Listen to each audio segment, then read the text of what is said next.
नमस्कार दोस्तों, YouTube channel कल्पना Hindi academy पर आप सबका स्वागत है। दोस्तों, आज की क्लास में हम हिंदी भाषा व हिंदी साहित्य से संबंधित महत्वपूर्ण प्रश्नों पर विस्तृत चर्चा करेंगे। ये क्लास हिंदी से संबंधित सभी परीक्षाओं के लिए अत्यंत उपयोगी है। तो आइए हम आज की क्लास को शुरू करते हैं और हमारा आज का पहला प्रश्न है, हिंदी किस परिवार की भाषा है? आपके पास ऑप्शन है चीनी, द्रविड़, भारोपी या सूडानी। तो इसका सही उत्तर क्या होगा? सभी लोगों ने अपने उत्तर कमेंट बॉक्स में जरूर देने हैं। बिल्कुल सही। जिन साथियों ने ऑप्शन नंबर 3 बताया है उनका उत्तर सही है। ठीक है। हिंदी भारोपी परिवार की भाषा मानी जाती है। आप जानते हैं कि विश्व की भाषाओं को 12 भाषा परिवारों में विभाजित किया गया है। ठीक है। कई बार परीक्षा में प्रश्न पूछा जाता है कि सबसे बड़ा भाषा परिवार कौन सा माना जाता है। तो सबसे बड़ा भाषा परिवार भी कौन सा माना जाता है? भारोपी माना जाता है और हिंदी भारोपी परिवार की भाषा मानी जाती है। ठीक है। हमारा अगला प्रश्न है, बिहारी, बंगाली, ओडिया और असमिया का विकास निम्नलिखित में से किससे हुआ है? आपके पास ऑप्शन है शोरसेनी, ब्राह्मण, मागधी या अर्धमागधी। तो इसका सही उत्तर क्या होगा? चलिए बताइए, इन सब का विकास जो है वो किस अपभ्रंश से हुआ है? इसका चयन करना है आपको। बिल्कुल सही। जिन साथियों ने ऑप्शन नंबर 3 बताया है उनका उत्तर सही है। इन सब का विकास किससे हुआ है? मागधी अपभ्रंश से हुआ है। चलिए अब हम जानेंगे कि शोरसेनी अपभ्रंश से जो है वो किस किस का विकास हुआ है। तो शोरसेनी अपभ्रंश से पश्चिमी हिंदी, राजस्थानी, गुजराती और पहाड़ी का विकास हुआ है। ठीक है। और ब्राह्मण अपभ्रंश से किसका विकास हुआ है? तो ब्राह्मण अपभ्रंश से सिंधी का विकास हुआ है। ठीक है। और अर्धमागधी से पूर्वी हिंदी का विकास हुआ है। ठीक है। अर्धमागधी से किसका विकास हुआ है?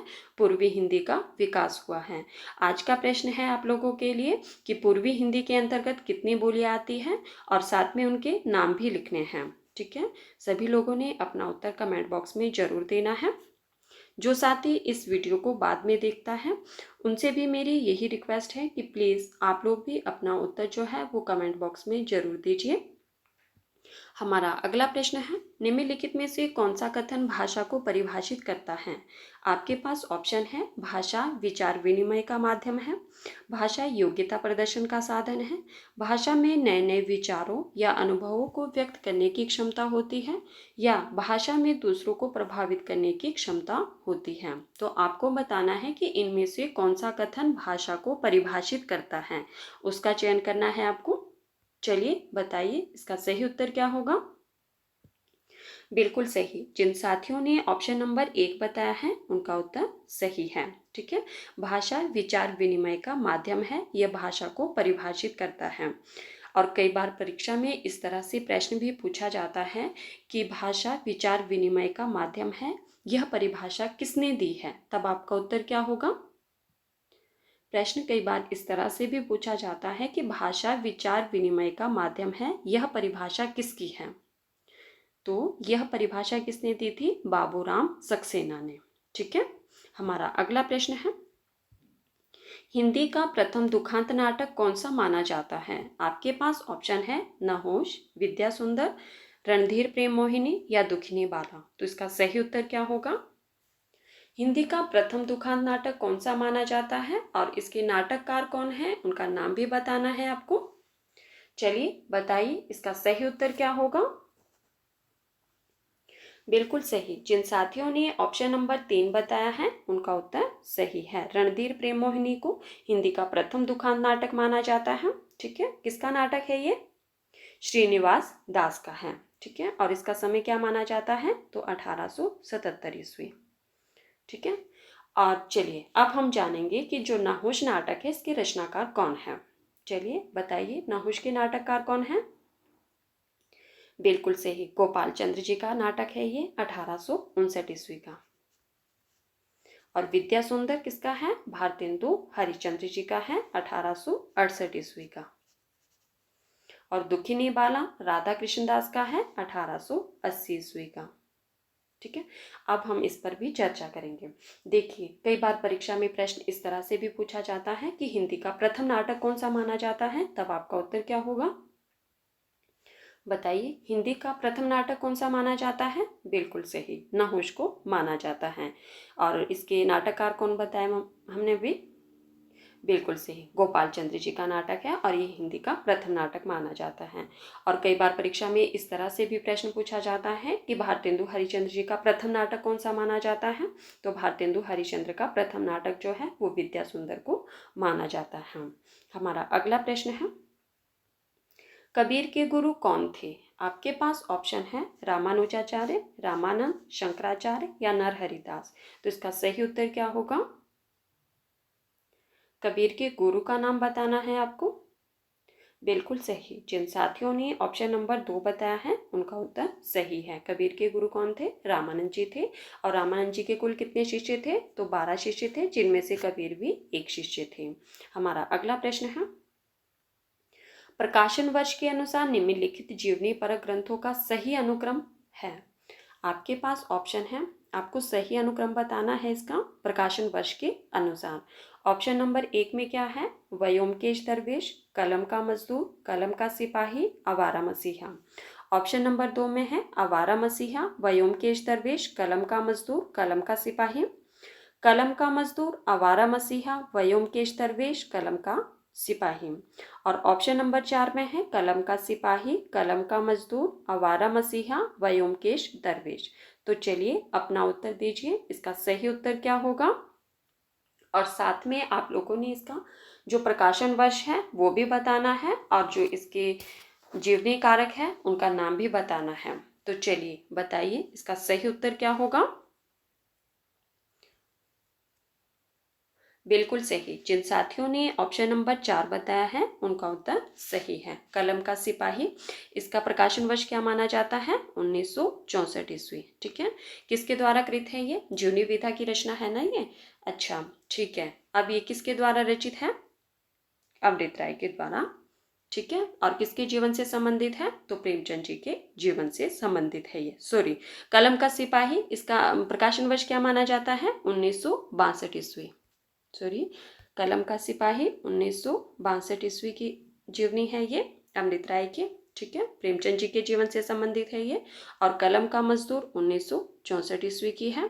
ठीक है, मदन गोपाल द्वारा कृत है ये और ये भी प्रेमचंद जी के जीवन से संबंधित है। और आवारा मसीहा 1974 ईस्वी की है। ठीक है, और इसके वो रचनाकार कौन है? तो विष्णु प्रभाकर जी हैं। और किसके जीवन से संबंधित है? शरद चंद्र चट्टोपाध्याय के जीवन से संबंधित है। और व्योमकेश दरवेश का प्रकाशन वर्ष क्या है? मुझे याद नहीं आ रहा है, अगर आप लोगों को याद आता है तो प्लीज़ मुझे कमेंट बॉक्स में ज़रूर बताना। ठीक है, व्योमकेश दरवेश का प्रकाशन वर्ष क्या है? और इसके जो रचनाकार है वो कौन है? तो विश्वनाथ त्रिपाठी जी है और हजारी प्रसाद द्विवेदी के जीवन से संबंधित है। हमारा अगला प्रश्न है, भरत मुनि के अनुसार स्थायी भाव की संख्या है। आपके पास ऑप्शन है 9, 8, 11 या 10। तो इसका सही उत्तर क्या होगा? भरत मुनि के अनुसार बताना है आपको। ठीक है, इस बात का भी ध्यान रखना है। बिल्कुल सही, जिन साथियों ने बताया है ऑप्शन नंबर 2 उनका उत्तर है सही। भरत मुनि के अनुसार स्थायी भाव की संख्या 8 मानी जाती है। और कई बार परीक्षा में इस तरह से प्रश्न पूछा जाता है कि स्थायी भाव की संख्या कितनी मानी जाती है, तब आपका उत्तर क्या होगा? बताइए, स्थायी भाव की संख्या कितनी मानी जाती है? तब आपका उत्तर होगा 9। और अगर भरत मुनि शब्द लग जाता है तब आपका उत्तर होगा 8। ठीक है, हमारा अगला प्रश्न है, प्रेम वाटिका की प्रेम वाटिका के रचनाकार कौन है? प्रेम वाटिका के रचनाकार कौन है? आपके पास ऑप्शन है सूरदास, बिहारी, कबीरदास या रसखान। तो इसका सही उत्तर क्या होगा? बताइए, प्रेम वाटिका के रचनाकार कौन है? बिल्कुल सही, जिन साथियों ने ऑप्शन नंबर 4 बताया है उनका उत्तर सही है। प्रेम वाटिका के रचनाकार रसखान जी हैं। और आज का प्रश्न है आप लोगों के लिए कि रसखान का मूल नाम क्या था? रसखान का मूल नाम क्या था? सभी लोगों ने अपना उत्तर कमेंट बॉक्स में जरूर देना है। जो साथी इस वीडियो को बाद में देखते हैं उन लोगों से भी मेरी यही रिक्वेस्ट है कि आप लोग अपने उत्तर कमेंट बॉक्स में जरूर दीजिए। हमारा अगला प्रश्न है, अरविंद और विमलेंदु किस नाटक के मुख्य पात्र हैं? आपके पास ऑप्शन है लहरों का राजहंस, अंजो दीदी, एक और द्रोणाचार्य या द्रौपदी। तो इसका सही उत्तर क्या होगा? अरविंद और विमलेंदु किस नाटक के मुख्य पात्र हैं उसका चयन करना है आपको। चलिए बताइए। बिल्कुल सही, जिन साथियों ने ऑप्शन नंबर 3 बताया है, उनका उत्तर सही है। अरविंद और विमलेंदु एक और द्रोणाचार्य के मुख्य पात्र हैं, ठीक है। और एक और द्रोणाचार्य के नाटककार कौन है, बताइए किसका नाटक है ये? एक और द्रोणाचार्य, बिल्कुल सही, शंकर शेष का है। चलिए अब हम बात करेंगे कि लहरों का राजहंस ये किसका नाटक है। लहरों का राजहंस मोहन राकेश जी का नाटक है। अंजू दीदी उपेंद्र नाथ अश्क का है और द्रौपदी सुरेंद्र वर्मा का है, ठीक है। हमारा अगला प्रश्न है, छायावाद को छोकरावाद किसने कहा है? आपके पास ऑप्शन है रामचंद्र शुक्ल, नंदुलारे वाजपेयी, लाला भगवान दीन या रामस्वरूप चतुर्वेदी। तो इसका सही उत्तर क्या होगा? छायावाद को छोकरावाद किसने कहा है? चलिए बताइए इसका सही उत्तर क्या होगा? बिल्कुल सही, जिन साथियों ने ऑप्शन नंबर 3 बताया है उनका उत्तर सही है। लाला भगवान दीन ने छायावाद को छोकरावाद की संज्ञा दी है, ठीक है। पिछली क्लास में ही हमने पढ़ा था कि छायावाद को रामचंद्र शुक्ल ने क्या संज्ञा दी है, चलिए बताइए। और जिन साथियों ने इससे पहले वाली क्लासेस को नहीं देखा है, अगर आप चाहें तो प्लेलिस्ट से जाकर भी देख सकते हैं, नहीं तो डिस्क्रिप्शन में मैं लिंक दे दूंगी, आप लोग वहां से भी देख सकते हैं। चलिए बताइए रामचंद्र शुक्ल ने छायावाद को क्या संज्ञा दी है? चलिए हमारा अगला प्रश्न है, छायावाद की प्रमुख रचनाओं का सही क्रम है। आपके पास ऑप्शन है, ऑप्शन नंबर 1 में है जूही की कली, रूपराशि, निर्जा, आंसू। ऑप्शन नंबर 2 में है रूपराशि, जूही की कली, आंसू, निर्जा, ठीक है। ऑप्शन नंबर 3 में है रूपराशि, निर्जा, जूही की कली, आंसू। और ऑप्शन नंबर 4 में है जूही की कली, आंसू, रूपराशि और निर्जा। तो चलिए इसका सही उत्तर क्या होगा? सही क्रम बताना है आपको प्रकाशन वर्ष के अनुसार, और साथ में आपने इसके प्रकाशन वर्ष भी बताना है और साथ में इनके रचनाकारों के नाम भी बताने हैं। तो चलिए बताइए फटाफट से,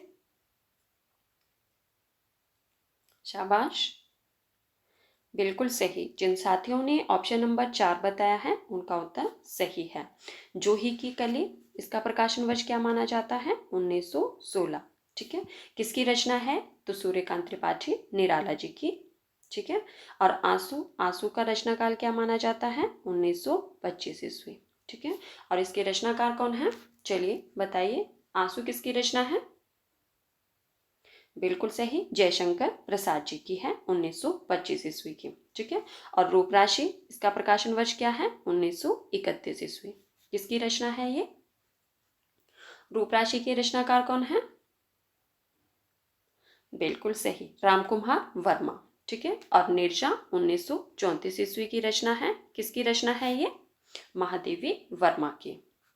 हमारा अगला प्रश्न है, निराला जी कवि है। आपको बताना है कि निराला जी जो है वो छायावादी कवि है, प्रगतिवादी कवि है, या उपयुक्त दोनों है, या इनमें से कोई नहीं है। तो चलिए बताइए इसका सही उत्तर क्या होगा? और साथ में आपको ये भी बताना है कि निराला जी का जन्म कब हुआ है। बिल्कुल सही, जिन साथियों ने ऑप्शन नंबर 3 बताया है उनका उत्तर सही है। निराला जी जो है वो छायावादी कवि भी माने जाते हैं और प्रगतिवादी कवि भी माने जाते हैं। तो आप लोगों ने बताया है कि निराला जी का जन्म कब हुआ था, तो कई लोगों ने बताया है 1899 ईस्वी और कई ने बताया है 1897 ईस्वी। तो ये दोनों ही माने जाते हैं, क्योंकि कुछ विद्वान इनका जन्म जो है वो 1899 ईस्वी मानते हैं, तो कुछ विद्वान 1897 ईस्वी मानते हैं। तो आपको ऑप्शन के हिसाब से अपना उत्तर लगाना है। चलिए आगे बढ़ते हैं और देखते हैं हमारा अगला प्रश्न क्या है। हमारा अगला प्रश्न है, निम्नलिखित में से त्रिलोचन की रचना कौन सी है? आपके पास ऑप्शन है मिट्टी की बारात, गुलाब और बुलबुल, अजय खंडहर, मिट्टी और फूल। तो इसका सही उत्तर क्या होगा? कौन सी रचना त्रिलोचन की है उसका चयन करना है आपको। चलिए बताइए, और साथ में उसका प्रकाशन वर्ष भी बताना है आपको। बिल्कुल सही, जिन साथियों ने ऑप्शन नंबर 2 बताया है उनका उत्तर सही है। गुलाब और बुलबुल त्रिलोचन जी की रचना है 1956 ईस्वी की, ठीक है। चलिए अब हम बात करेंगे कि मिट्टी की बारात किसकी रचना है। बिल्कुल सही, किसकी रचना है मिट्टी की बारात? तो शिवमंगल सिंह सुमन जी की है, 1972 ईस्वी की, ठीक है। चलिए अब आप लोग मुझे ये बताइए कि शिवमंगल सिंह सुमन को मिट्टी की बारात के लिए कौन सा पुरस्कार मिला था और कब मिला था। चलिए बताइए, मिट्टी की बारात के लिए शिवमंगल सिंह सुमन जी को कौन सा पुरस्कार दिया गया था और कब दिया गया था, ये भी बताना है क्योंकि हमने पहले भी यह चर्चा कर ली है। चलिए बताइए। बिल्कुल सही, साहित्य अकादमी पुरस्कार दिया गया था। कब दिया गया था? 1974 ईस्वी। ठीक है। अच्छा चलिए अब हम जानेंगे कि अजय खंडहर किसकी रचना है। तो अजय खंडहर जो है वो रांगे राघव की रचना है 1944 ईस्वी की। ठीक है। और मिट्टी और फूल नरेंद्र शर्मा जी की रचना है। हमारा अगला प्रश्न है, हमारा अगला प्रश्न है, सोनी घाटी का सूरज के रचनाकार हैं। आपके पास ऑप्शन है रांगे राघव, भीष्म साहनी, श्रीलाल शुक्ल या फणीश्वर नाथ रेणु। तो इसका सही उत्तर क्या होगा बताइए। और साथ में आपने ये भी बताना है कि किस विधा की रचना है। बिल्कुल सही, जिन साथियों ने ऑप्शन नंबर 3 बताया है उनका उत्तर सही है। सोनी घाटी का सूरज श्रीलाल शुक्ल जी की रचना है। किस विधा की रचना है ये? तो उपन्यास विधा की रचना है और इसका प्रकाशन वर्ष जो है वो 1957 ईस्वी माना जाता है। ठीक है। इस उपन्यास में प्रतिभाशाली उच्च वर्गीय निर्धन छात्र की जो है वो संघर्ष गाथा का वर्णन किया गया है। इसमें आगे बढ़ते हैं और देखते हैं हमारा अगला प्रश्न क्या है। हमारा प्रश्न है, निम्नलिखित में से सर्वनाम का भेद नहीं है। आपके पास ऑप्शन है पुरुषवाचक, भाववाचक, निजवाचक या प्रश्नवाचक। तो बताइए इसका सही उत्तर क्या होगा। कौन सा भेद सर्वनाम का नहीं है उसका चयन करना है आपको। चलिए बताइए। बिल्कुल सही, जिन साथियों ने ऑप्शन नंबर 2 बताया है उनका उत्तर सही है। भाववाचक जो है वो सर्वनाम का भेद नहीं है। ठीक है, क्योंकि हमने पढ़ा था कि सर्वनाम के, अच्छा सबसे पहले आप मुझे ये बताइए कि सर्वनाम के कितने भेद माने जाते हैं। चलिए बताइए, सर्वनाम के कितने भेद माने जाते हैं। बिल्कुल सही, सर्वनाम के 6 भेद माने जाते हैं। आपने पढ़े थे कौन कौन से माने जाते हैं। चलिए सब लोग कमेंट बॉक्स में जरूर लिखिए। बिल्कुल सही, पुरुषवाचक, निश्चयवाचक, अनिश्चयवाचक, संबंधवाचक, प्रश्नवाचक और निजवाचक। ठीक है, 6 भेद कौन कौन से हैं? पुरुषवाचक, निश्चयवाचक, अनिश्चयवाचक, संबंधवाचक, प्रश्नवाचक और निजवाचक। ये 6 भेद जो है वो सर्वनाम के अंतर्गत आते हैं, लेकिन भाववाचक जो है वो सर्वनाम का भेद नहीं है। हमारा अगला प्रश्न है, निम्न में से अलका सरावगी का उपन्यास है। आपके पास ऑप्शन है कलिकथा वाया बाईपास, शेष कादम्बरी, तालाबंदी या कोई बात नहीं। तो इसका सही उत्तर क्या होगा। और साथियों जो पहली बार चैनल पर आए हैं प्लीज़ चैनल को सब्सक्राइब कर देना, और अगर आपको वीडियो पसंद आए तो वीडियो को लाइक कर देना, और हो सके तो वीडियो को ज़्यादा से ज़्यादा शेयर भी कर देना। ठीक है। चलिए बताइए इसका सही उत्तर क्या होगा। कौन सा उपन्यास नहीं है, अलका सरावगी का कौन सा उपन्यास नहीं है उसका चयन करना है। और साथ में फिर आपने ये भी बताना है कि अगर यह उपन्यास अलका सरावगी का नहीं है तो किसका है। शाबाश, बिल्कुल सही, जिन साथियों ने ऑप्शन नंबर 3 बताया है उनका उत्तर सही है। तालाबंदी जो है वो अलका सरावगी का उपन्यास नहीं है। किसका उपन्यास है ये? तो ये है प्रभा खेतान का 1991 ईस्वी का। ठीक है। अलका सरावगी का जो उपन्यास है कलिकथा वाया बाईपास, इसका प्रकाशन वर्ष क्या माना जाता है? 1998 ईस्वी। ठीक है। और शेष कादम्बरी 2001 का है, अलका जी का ही है ये भी। ठीक है। और कोई बात नहीं, ये भी अलका जी का है 2004 का।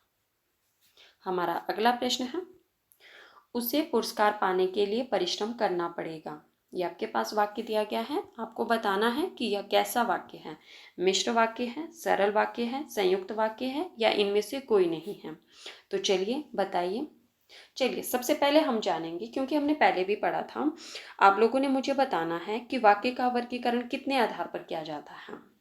बताइए, इस प्रश्न को छोड़ दीजिए, पहले आप मेरे प्रश्न का उत्तर दीजिए कि वाक्य का वर्गीकरण जो है वो कितने आधार पर किया जाता है। बिल्कुल सही, वाक्य का जो वर्गीकरण किया जाता है वो 2 आधार पर किया गया है। ठीक है, रचना के आधार पर और किसके आधार पर किया गया है? तो अर्थ के आधार पर। ठीक है, हमने पढ़ा था ये। अच्छा, अब आप लोगों ने मुझे बताना है कि रचना के आधार पर जो हमने वर्गीकरण किया था। बताइए। बिल्कुल सही। रचना के आधार पर हमने वर्गीकरण कितने प्रकार से किया था? 3। और अर्थ के आधार पर वाक्य कितने प्रकार का किया था हमने? 8 प्रकार का। ठीक है, रचना के आधार पर वाक्य 3 प्रकार का होता है और अर्थ के आधार पर वाक्य जो है वो 8 प्रकार का होता है। ठीक है, रचना के आधार पर जो 3 हमने प्रकार पढ़े थे वो कौन कौन से थे? मिश्र वाक्य, सरल वाक्य और संयुक्त वाक्य। ये रचना के आधार पर हमने पढ़ा था। और अर्थ के आधार पर हमने पढ़ा था 8 प्रकार थे। कौन कौन से थे? चलिए मैं बता देती हूँ। विधिवाचक, निषेधवाचक, आज्ञावाचक, प्रश्नवाचक, विस्मयवाचक, संदेहवाचक, इच्छावाचक और संकेतवाचक। ठीक है, चलिए अब हम अपने प्रश्न पर आते हैं। और हमारा प्रश्न था, ये आपके पास वाक्य दिया गया था कि उसे पुरस्कार पाने के लिए परिश्रम करना पड़ेगा। तो किस प्रकार का वाक्य है ये?